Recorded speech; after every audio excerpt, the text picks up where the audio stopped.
I really don't know why we had to wait so long to release this racket because it's been plastered in pro player hands the whole Australian Open, but it's finally time. Today I present to you the Wilson Blade 98 V9.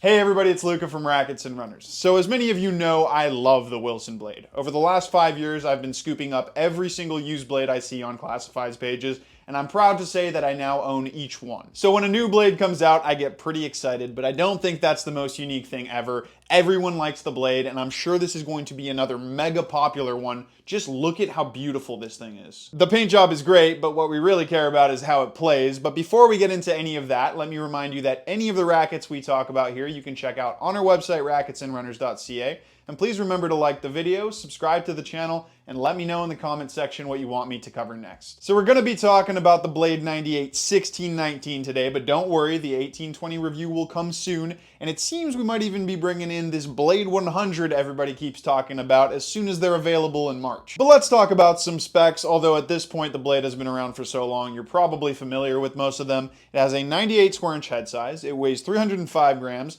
it has a 22 millimeter constant beam, and this one flexes at 60 RA strung. That's a +2 on the flex rating coming from the previous one, which is definitely not nothing, so we'll talk about how that affects feel and playability here in a second. And the other major change is that I measured a pretty substantial increase in swing weight. When I first play tested the previous blade, it came in at around 315 strung, depending on the string. Well, this one swings at around 325, both with RPM Rough 17 and Luxilon Alu Power, which is a big boost in swing weight, but I do have to say, I think the later versions of the V8 were already swinging a little higher. So an increase in swing weight could or could not be by design. It could be that those later V8s I tested were off spec, or that Wilson decided midway through that racket's life cycle that they wanted to bring the swing weight up a bit, but the V9 is higher than the V8 was on launch. That brings me nicely to my next point. Wilson is claiming that they have sharpened up the blade, and what they mean by that is that the quality control has gotten significantly better.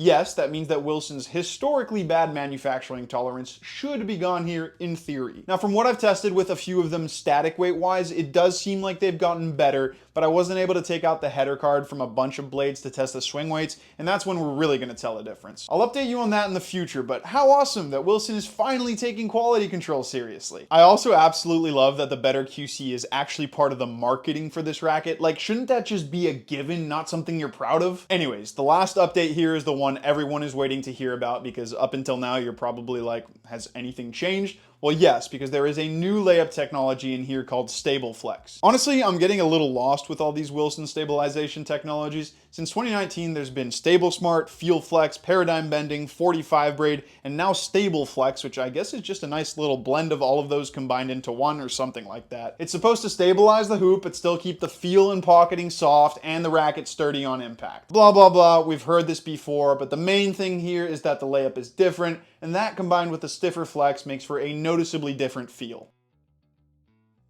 Let's take a trip down memory lane for a second. Ever since the Clash came out in 2019, Wilson has been adding similar technology to their blades, basically trying to stabilize them at lower swing weights to make them more user-friendly. On the V7, it was a really unrefined version of these stabilization technologies, and they kind of get a pass, but that racket felt way too much like a Clash. It still had decent feel because it had the shape of a blade, but to me, it was just way too mushy and felt like a club. Feel got light years better on the V8, which was awesome because it was the first time since 2015 that a blade actually felt great, but still, there was a little something bugging me with the feel on that racket. I'm not one of those people that's going to tell you things were better back in the day when rackets didn't have technology. I understand the need for tech, and I actually really appreciate it when it's done right. But there was still a bit of that mushiness and almost this weird sticky rubbery feel when I was really crushing the ball with the V8, and that's part of the reason why I didn't switch to that racket. I think over the past couple of years, Wilson has been really struggling to find the perfect balance of great feel, but also easy stability, because it seems like the more overpowering those stabilization techs get, the more they intrude on feel. Obviously, they haven't given up on that tech with the V9, and I'm glad that they didn't, because we'll talk about stability in a second,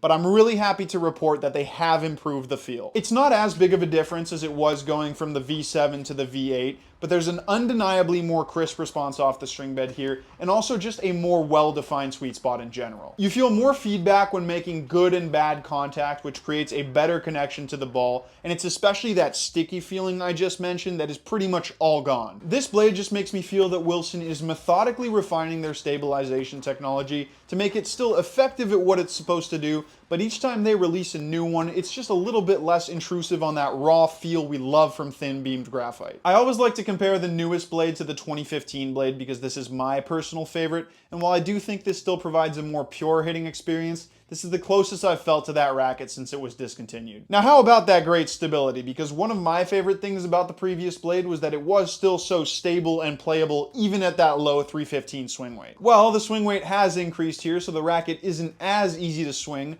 but StableFlex is still doing a great job of artificially stabilizing it, so I think if Wilson wanted to, they could have gone for a lower swing weight. I will say though that I'm happy they didn't. As much as I like treating the blade like a lighter racket, this is a control racket, and control rackets just feel a bit better when there's more mass in the hoop. On ground strokes, a high swing weight isn't the most important thing for stability, but it's on every other type of shot that no amount of stabilization tech can match what extra weight gives you. Especially on volleys with that sharper and more defined feel, it's way more of a precision scalpel, and I think that's an area that Wilson had sacrificed a bit too much on the last couple of blades. It is called the blade after all. One little thing to note, and this applies to every blade in history, but they all get better with a leather grip, and yes, there's a leather grip under this, I promise. Don't get me wrong, it's plenty stable in stock form, but it does just feel like this racket is made to have a little more weight in the handle, which a leather grip accomplishes perfectly. We're talking about the Wilson blade here. It's one of the best control rackets on the market, we already know that, but I do think the last couple of generations could have been a little bit better for control just because their sweet spot didn't feel as defined as what I want from the best control rackets. Well, like I just said, all of that has gotten a little bit better here, so the overall control experience is the most classic blade we've had in years. That stickiness I mentioned on the previous one was kind of the main culprit for the control being not as good as I wanted because it meant the ball's entry and exit point was a little too random for what I want with a true control racket. If you've ever played with the Clash, you'll know what I'm talking about when I say you kind of lose the ball in the string bed, but this new tech makes for a more consistent and responsive feel, especially when you're hitting big, and that's kind of when you want your blade to perform best. I was never worried that the ball would fly on me, but I do want to make one thing clear. Just because it's gotten more crisp and responsive doesn't mean they've gone away from it having soft control. This isn't one of those point and shoot stiff type of control rackets. It still feels much softer than it is stiff, so you get that extra split second to control your ball during pocketing. It's just a bit more alive than the previous one. Basically, I think Wilson kind of nailed it with the whole sharpening up the blade marketing. It's not just the quality control, the whole racket just feels a little sharper, the way the best blades have, and I really like that. Now with that said, the Blade 1619 has plenty of control, but it doesn't have as much as the 1820, and even compared to other controlled 16 mainers, I wouldn't say it's the best. But the reason it lags a tiny bit behind is because it doesn't sacrifice quite as much in other categories to get that great control, which is part of the reason why it's been so popular for so many years, and why it's kind of the ultimate modern control racket. Look, the blade's obviously not a spin racket, but a huge part of the reason why it blows every other control racket out of the water in terms of sales is because it has an extremely competitive spin profile considering the head size and beam thickness. Three things. One, the string pattern is decently open for a 1619. Two, the grommets themselves are more open than what you'll find on a Prestige, a Percept, or even a Strike. And three, it has a swing weight that I would put in the manageable category. Number one and two there mean that you get more string snapback than on a lot of other control rackets, which is why I really recommend a poly in the blade. By using a poly, you're complementing an important design element, and a more open string bed and open grommets do mean you're sacrificing a bit of control, so you really want to be optimizing the amount of spin you can get on the 1619. Number three is the reason why Wilson has been working so hard on those stabilization techs for the last several years, because if you can make your racket just as sturdy at a lower swing weight, that means that players can whip it through contact a lot easier. Has it gotten less spin friendly than the previous one? Well, it's close, but no. Because this layup has less of that mushy, sticky feel, you don't feel the ball lose as much energy during pocketing, so it does feel like it's just a little bit more spin friendly. I'm really impressed by this new tech. At first I thought maybe there was a bit of that shift vertical bendiness in here, but no, the vertical bending is actually higher than the previous one, but I guess that makes sense because it does have an overall stiffer feel. Power is a similar story to spin with the blade. It can generate just a little bit more power than a lot of other control rackets. The launch angle is a little higher, and this shape just provides the perfect blend of flexible control without being too noodly and losing too much power potential. Honestly, the fact that this shape has stayed pretty much the same throughout every generation of the blade kind of tells you all you need to know when you think about how it stood the test of time on the whole power to control spectrum thing. Every other control racket has changed its design over the years to become more powerful, and honestly, I think that's in large part because they're trying to kind of copy what Wilson accomplished in terms of the power to control ratio on the blade. Now the V8 was pretty powerful, but it was more of an easy depth type of power than the type of power you get when you swing big and feel that racket staying rock solid in your hand. The swing weight was low, but also that slightly mushy feel just made for a bit of a bleh response when you were going for big shots, which just made it a little too flimsy for my taste. Well, higher swing weight with a more crisp feel, as you can imagine, that blade's signature oomph is pretty much back on this racket, and we haven't really felt that since the Countervail one. When you go for big shots, you'll definitely get that feeling of, okay, this is where this racket really thrives, which is kind of what you want from your modern control racket. Swing big, get a nice consistent response, but also no cap on the amount of power you can generate.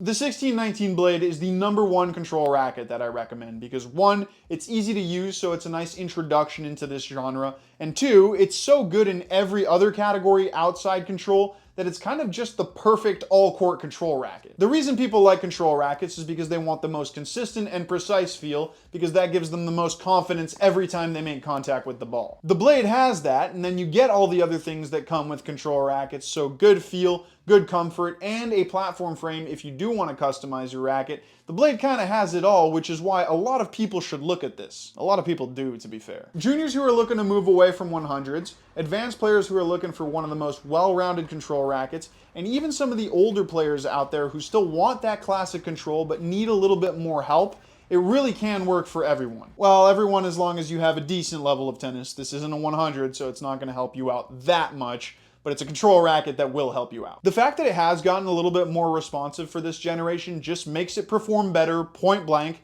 And for those of you that are worried with the word crisp that I keep using and may think that it's going to be uncomfortable, don't be. This is one of the most comfortable rackets you can buy right now. I'm sure it's going to be another very popular blade. Whether I'm switching or not kind of depends on how I feel about the 1820. And then I'll have to take it out for a while and do a rigorous test with my Boom Pro, the new Boom Pro, and maybe a couple of other rackets. Or maybe I should stick to one racket, but that's not possible because I'm a racket reviewer. Anyways, that is going to be it from us today. Thank you so much for watching, and remember that if you do want to demo the blade, you can come visit us in store, or you can check it out online at racketsandrunners.ca.